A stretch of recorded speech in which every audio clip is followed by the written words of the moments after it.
Welcome to Wine Country at Work. I'm Ralph DeAmicis. This is the spot where we talk about the wine industry and wine hospitality. Today we're coming to you from the Carneros Mercantile, right there on Old Sonoma Road. And today I'm interviewing a dear friend, Monica Martorano, who has a long history in the food and wine industry. And going all the way back, apparently, to your grandfather, who had vineyards. Yes. I didn't think it's significant at the time, of course, because I was 5. But riding in that tractor, thinking back, riding on a tractor with my grandfather through the vineyards, of course, just playing and enjoying being out on a tractor, didn't know that it would take me to where I am, and kind of all the references and things that I've done since then, and how that was kind of significant for me. My Italian grandfather, who basically could graft anything. I think he had 4 fruits on his one tree in his backyard. And none of those things meant much to me back then. And now that I'm in where I'm at, I realize the skill involved and what a farmer he was and how amazing that was, and all the food and wine that he created. And here we are. It's kind of gone back full circle. Yeah, I think the heritage has a lot to do with it, because you have both Italian and Spanish. Yes. Both big winemaking Both regions. my grandmothers are full-blooded Spanish, and my grandfather's Italian. Food and wine have always been a focus in our life. I think I've been cooking since I was 4, because my maternal grandmother was just in the kitchen. That's all she did all day long. So I've learned how to make all kind of ethnic foods, not just Spanish or just Italian. It was just everything.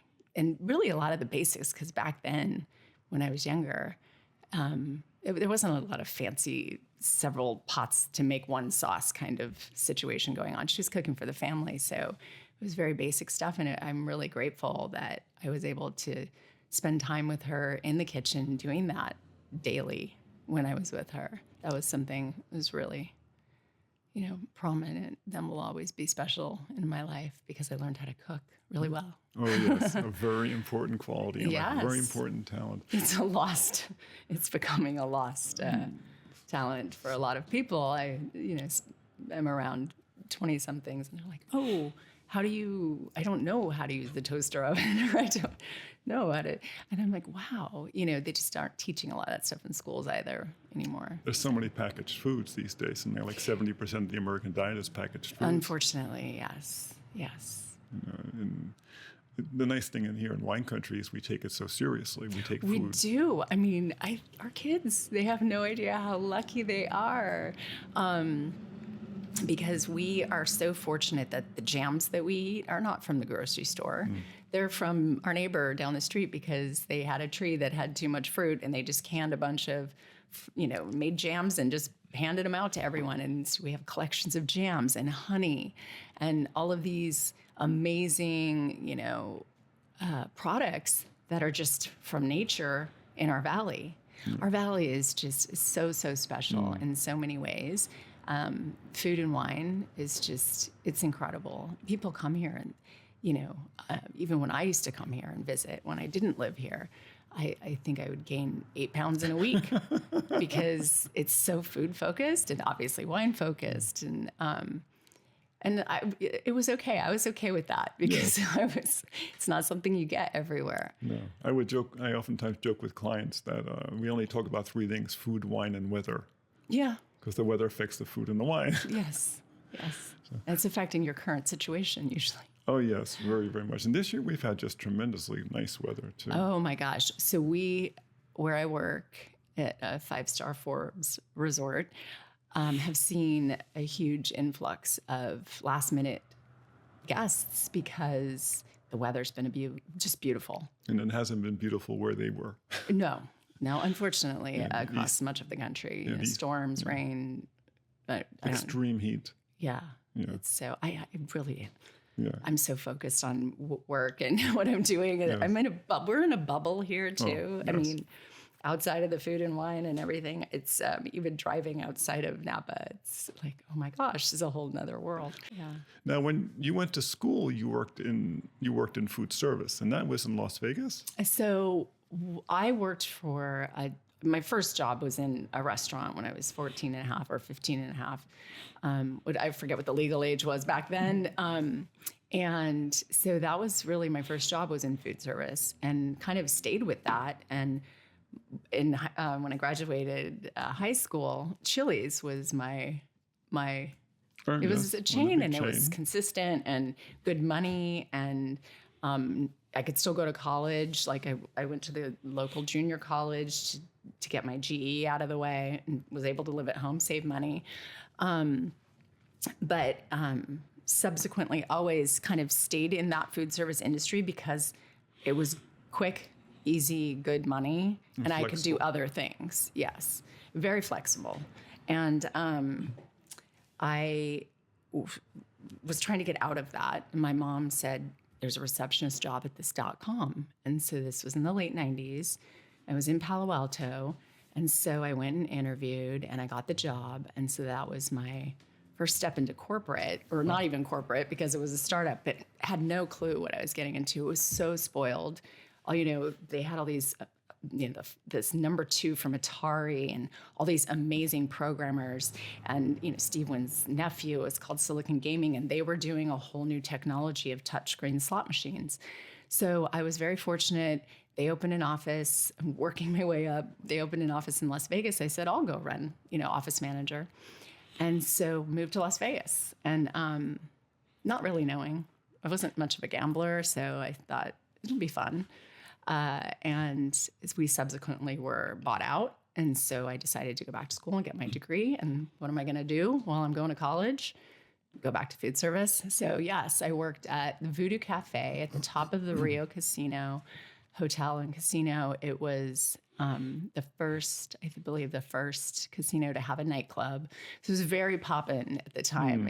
I worked on the 50th floor, beautiful views, was able to go to college, get my degree and from UNLV and make good money at the same time. Yeah. So after work, not every night, but if I didn't have school too early the next morning, I would go down to the basement. We were on the 50th floor. I'd take the elevator down to the wine cellar, which was at the time the largest selection of wine in the country. That's amazing. And they had just so many wines by the glass, and I would try different wines all the time. And I would talk to the server, the guy behind the bar, and we'd talk about the wines, and we talk about the nuances, and I was educating myself. I ended up taking a class at UNLV about wine.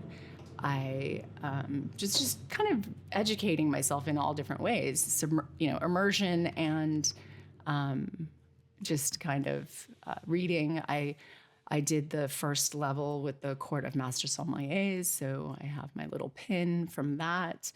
Those are all just kind of like things that I was just doing for me. I had no goal with any of it. It was just personal curiosity. Yeah, and enrichment, I think so. Well, also there's that when you're tasting different wines, you're adding to your library of flavors. And because you started learning to cook so young, especially right there, your grandmother's apron, known as apron, she's teaching you about how things should taste. And how to taste things, here, taste this, try this. Yes, that was always fun. And that was, that's part of, one of the ways they share love, but they share cultural experience. So now you have this palate that's been trained to, connect flavors with love. Yes. And now you're going and tasting these wonderful wines from around this world, from this great collection. What an opportunity. I know. And I was so spoiled in Las Vegas. So I was going to school for communications. And I said, Las Vegas is an interesting place to live for many reasons, obvious reasons, but then maybe not so obvious. Living there it's kind of a garage door community. You don't always know your neighbors. A lot of it is transient. So your neighbor might not be the same 6 months from now kind of scenario.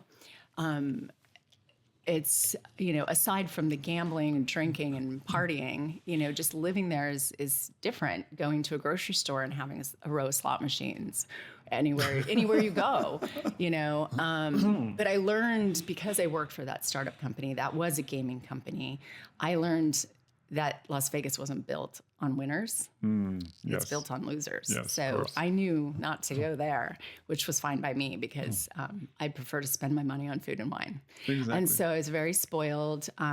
My degree was in communications. I was an advertising executive. So I worked on the Macchioni's property, off-strip property. It was a family-run.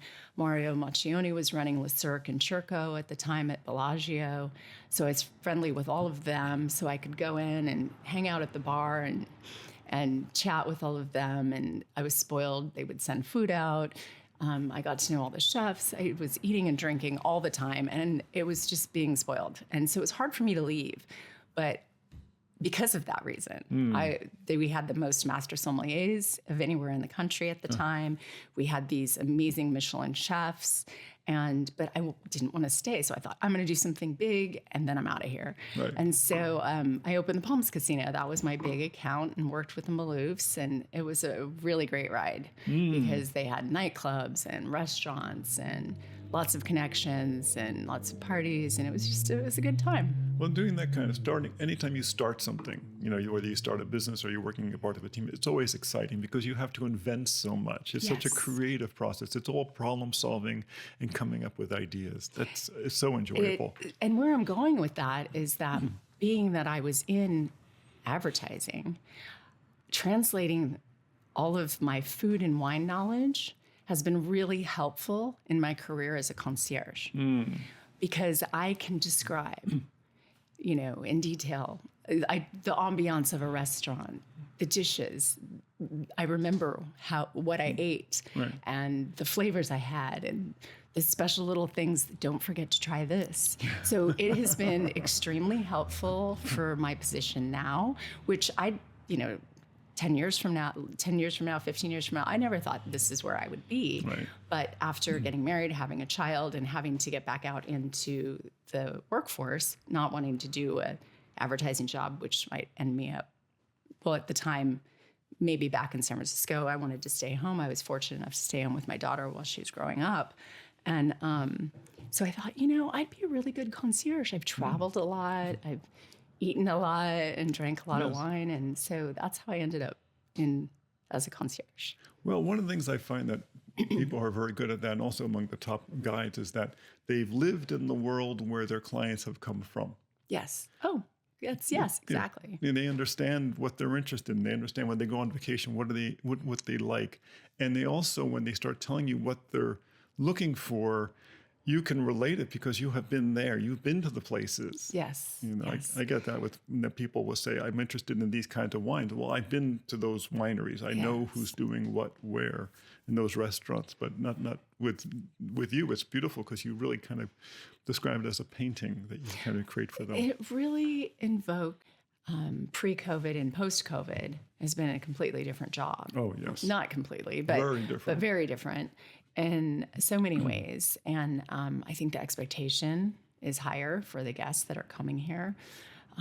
Pricing for tastings and things going up over the years and has changed. But I also feel like post-COVID, it's a win-win situation for the guest and for the wineries. The structure that they had to put in place in order to get people through the door, with the spacing and everything. And, I will tell you one thing that is just a huge win-win for all of us is there was always a request to sit outside in the vineyards at the wineries. Yes. And the wineries wouldn't budge. They just wouldn't. They had all this beautiful outdoor space, nature, and the weather, and they just didn't know. We don't want anyone. Well, COVID happened, and they couldn't. They could only bring in maybe one appointment a day because that's the only space they had, or one appointment, every 2 hours. And then everybody decided we're going to open up go outside. We're going to go outside. We're going to make a patio. We're going to do this. We're going to do that. We're going to So that's what everybody wanted. Exactly. So they yes, they are flock and they want to be outside. Some people live in the city, especially people coming from Manhattan. They want to be outside for everything. They don't care what the weather's going to be like because they are used to being in their space all the time, and they're used to being outside because they go out Exactly. what They go do. outside to walk, Yeah. and if they can find Take their dog out. a restaurant that has a outside cafe, they will sit outside no Yes. matter what Yes. in order to get the air. So that being said, I think where we're at, people do complain about the pricing, and I do agree it's gotten a little crazy with the costs, but there's a lot that goes. They also don't. I think a lot of people don't understand what goes into making a bottle of wine, but I think the experiences are much more valuable to the guest. They have a dedicated host and they have their own space and they can just relax and enjoy, not just belly up to the bar, get a splash of wine. Here's the 2019 Cabernet Sauvignon, and then takes off and then comes back and does you something else. So I think that the experience itself is just, it's just much more pleasurable and engaging. Well, also because the wines themselves change in the glass. So now when them doing more side-by-side tastings, the wines have more time to open. Yes. If you do a 45-minute tasting, you can be in a situation where the wine is finally opening as you're leaving. Yes. Yes. So I urge people, leave a little bit in your glass so you can taste it toward the end of your tasting. It's alive. It keeps changing. Yeah. It's part of, and besides, it's mixing with your own chemistry. Yes. As you're tasting the wine, it's combining with your enzymes and it's transforming. And if it's a wine that, I always say my favorite wines are the ones that are made by people I know. Yeah. I know and like. I have a chemistry with them. Yes. I have a chemistry with the wine. Yes. But I think it did change. I think the tasting room staff really likes it more too. I think so too. It's structured. They can staff properly. I mean, before, you didn't know what you were going to, you didn't know what your volume would be. But with appointments and schedules, now we know who we need and how many people. And I think, even some people don't like to be structured, but it's actually a good thing. Yes. It really is I think it's a win-win the way that the valley is shifted. But it's a different job for me. It's much more intense because it's putting a puzzle together. You have all these pieces and you have to put it all together. How do you make this work? And a lot of wineries are structured in their times. So there's 10, 10:30, 1, 1:30, 3, 3:30. And then, logistics, making sure you're not putting going north and then going south. And you want to have minimal drive time for the guests so they can maximize their vacation. So it's very intense at times and frustrating because I'm on the phone probably back and forth with the same wineries several times before I can actually get just one day done. And, a lot of it's online too, which is great, but the smaller wineries, it's always phone calls, and we have relationships with those. We have a lot of relationships with those wineries, and so it's nice to just chat. They have to pick up the phone. Yes, and they usually are conducting the tastings. Especially family-owned ones. It's the family running it, and everybody has their job, and so sometimes it's just not possible, and there's a lag time even getting an answer sometimes. So there's a lot that goes in. I greatly appreciate people that understand that we will not have it done. I had a guest that I got off the phone with them and I had an email 3 hours later. Where's my stuff? Yeah. So he had a whole day in Sonoma with like Armstrong Woods and, all these specific, kind of out of the box requests. Yes. And I just thank you for your patience as we are gathering information. Yes. Yes, because it's a process. This is not Manhattan where everything is nearby, the subway right away. It's a long ride sometimes between point to point. Yes. Actually, someone had the list of Michelin restaurants they wanted to go to, and Harbor House was on there. Oh. And I said, well, that's a 2.5-hour drive one way. And yes. So I think they have this list whether they got it from their friends or they Googled it or wherever they got it from. But they, kind of putting everything into perspective. I try to if there are things that are completely just no way that it's going to happen, Yes. you don't ever want to tell them. Yes. It's absolutely not going to happen. We do our best to make things happen. You want to be diplomatic, diplomatically saying no. Because they have these aspirations to do these things, and you don't want to be the buzzkill. I had that happen the other day. I had clients come in. It was a last-minute tour, and they hadn't told anyone that they not only owned a hotel in Mexico, but they owned a restaurant. Oh. So they were industry. Yeah. This would open a lot of doors up. A lot. And there were certain places they really wanted to go, and no appointments were open. So we went up to the first, and they were able to go in. We were able to go and have them just do a simple tasting. And then I got on the phone. Yeah. And I called the managers, and I said, these people, they're industry. Yeah. And suddenly doors started opening up, because when they know me, and no one treats industry like wine country does, because we are naturally hospitable. You know, we appreciate people, and we know that they sell our products all over the country. So when they arrive here, it's royalty arrives. Yes. And it was amazing how quickly people said, "Oh, we'll find a way to make this work." Yes. And they had a wonderful time. Yeah. They had a great time. I know. I really love the camaraderie of the valley. It's a big swath of land, Yeah. but it truly is a small community. Yeah. I mean, it's 2 degrees. and people are kind. Oh, very. Yeah. Yeah. And it'll come back to you full circle. It'll come back at some point, full circle, karma, however you want to call it, because we try to do the right thing for everyone, and it's good. I love that about the valley. Yeah. Well, people, when you've been to enough events and you've shared enough wine with enough people, and you've seen how much work they put into these things. It's not easy what they do. No. It's we all work hard. Yeah, it's beautiful to make it happen, make these, I always like to say, magical encounters, magical experiences, because I truly believe for some people, this, you have people, this is just their normal. We travel every month, and this is what we do. But then you've got people that have been saving up for a really long time, and this is their, bucket list. And it is just so gratifying to me, and that's the part of my job I love so much, that people are just amazed and so happy. And it's been a lifetime experience, a lifetime of experience that they'd wanted. And it really gives me great joy. It really does. And I think that's why I like my job. It is stressful. I'm not but in the end, it's really worth it. Yes. I really, really enjoy it very, very much. And just speaking to so many different people all over the world. We have a lot of international guests. It's fascinating. Well, that's like my clients the other day were from Puerto Vallarta. I speak Spanish, so the concierge called me. Yes. So to make the trip a little easier, I had another group that came in, and they were Chinese. I don't speak Chinese. Oh, I was like, you speak several languages. I speak like 5, but I don't speak Chinese. But I'm very good with international groups. And it turns out they were actually not Chinese. They thought they were Chinese because they came from Singapore, which people think of as Chinese. It's not.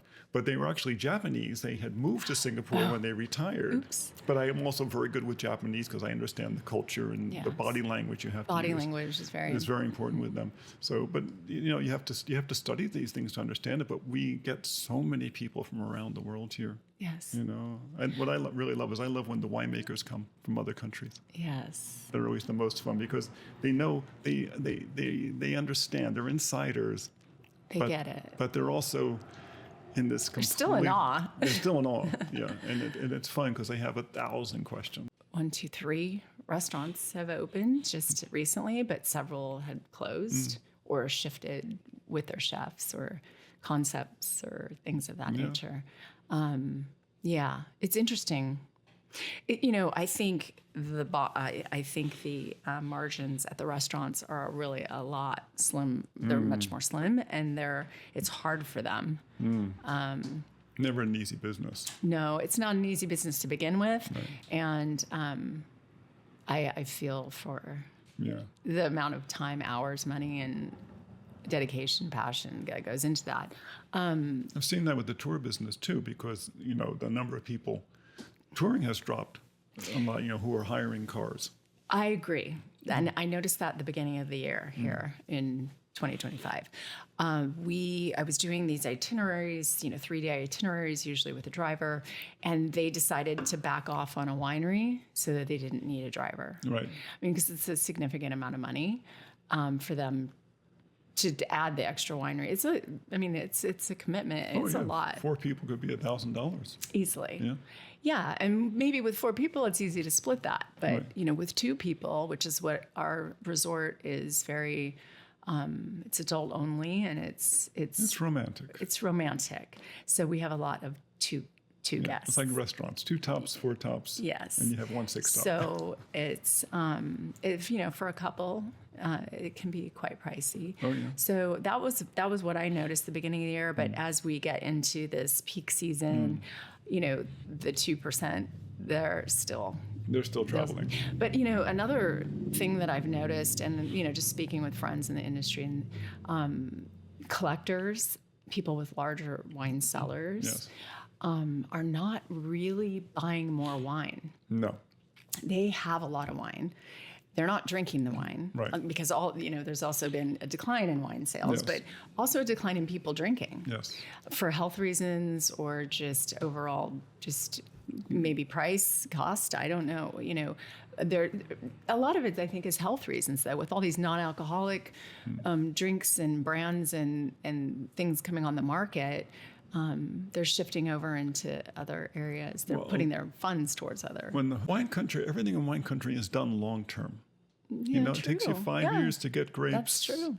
It takes you 2-3 more years before you have the wine. Yes. It takes you how long to build a hotel. It takes you how long to get good at a build the job. clientele. Right, build Yeah, a job. no, To get everything good. takes How work. long does it take? How long does it take to get good at being a concierge? Oh, it's Still- every day. Right, exactly. I do. We take a break in January every year to refresh the resort. So we close down for a couple weeks. And every year that I come back from that, I feel like I absorb kind of everything that's happened the previous year. And how can I do things differently, better? Kind of where am I at now? And I really, truly feel like every year I grow more into being better. So I think there's always room for growth. I don't think you should ever stop growing. Yes. That's a very, very good point. With everything. I mean, nobody can ever know everything about wine. Exactly. And you only know what you know. And some people specialize in certain things, some people don't. And if I don't know something, I'm the first to say, you know what? I'll get an answer for you though. I'm not an expert. I don't have a lot of expertise in that area, but I also learned my lesson. Don't say something that you don't know what you're talking about because it will bury you. It will come back. It will come back. And it's a good rule in life anyways. It's easier when you're a tour guide because when I'm telling them things, they've been drinking. That's true. They're not going to remember everything I say. Yes. But this was wonderful. Thank you very, very much, Monica. Oh, it's my pleasure. It was so nice. So, and hopefully have you back again in Yes. the future. Love This it. was fun. So this is Wine Country at Work. I'm Ralph DeAmicis. Come back and see us next week. And you can always find us at winecountryatwork.com. Until next week, be well.